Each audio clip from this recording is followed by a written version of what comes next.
Yunglarimni olib tashlashgan, badanimda esa ximichiski kuygan joylari bor. Biroz yoqimsiz. Lekin normayman. Chinakam og'riq qachonki qimirlasam yokida chuqur nafas olganni sezaman. Mana hozirgidek. Men tajriba quyonchasiman. Men otam ham, onam ham, singlim ham, bolalarim ham, xullas, hammasi tajriba quyonchasi bo'lishgan. Ular hammasi o'lib ketishgan. Meni ham qismatim shu. Biz shu uchun dunyoga kelganmiz. Quyonlar uchun bu sharafli ish.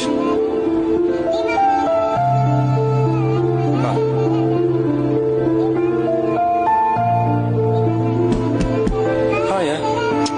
İşim boshlandi.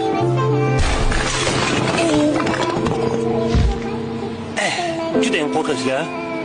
Lekin men shunchaki ishimni qilyapman. Hoy, ha.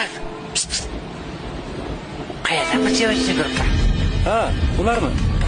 Ketimdan yurishibdi va qanaqadir hujjatli film olishdi. Ularni iltimos qil, bizni qutqarishsin. Qutqarishsin, bu yerni olib ketsin. Men sizlarni eshitdim. Okey. Menga qarang.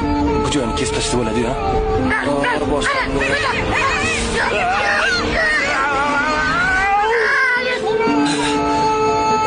Nima demoqchi edim? Sizlarga murojaatim hayvonlarga Yo'q, qarasangiz. To'g'ri turib. Ha, uzr. Men to'g'ri turdimmi? Ha, bo'ladi. Xullas, nima demoqchi edim? Sizlarga murojaatim hayvonlarga tajriba qilib ishlab chiqaradigan kosmetika, ko'zdagi suriladigan shampunlar, quyoshga qarshi kremlar, umuman barchasi vannangizda turgan hamma kremlar, kosmetikalar. Sizlar bo'lmaganingizda men ochig'i ishsiz qolgan bo'lardim. Qayerdadir o'rmonda. Oddiy quyondek.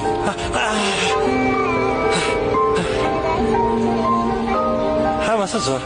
Sizning chiroyingiz uchun hayvonlar ozor chekishi yoki qurbon bo'lishini bilarmidingiz?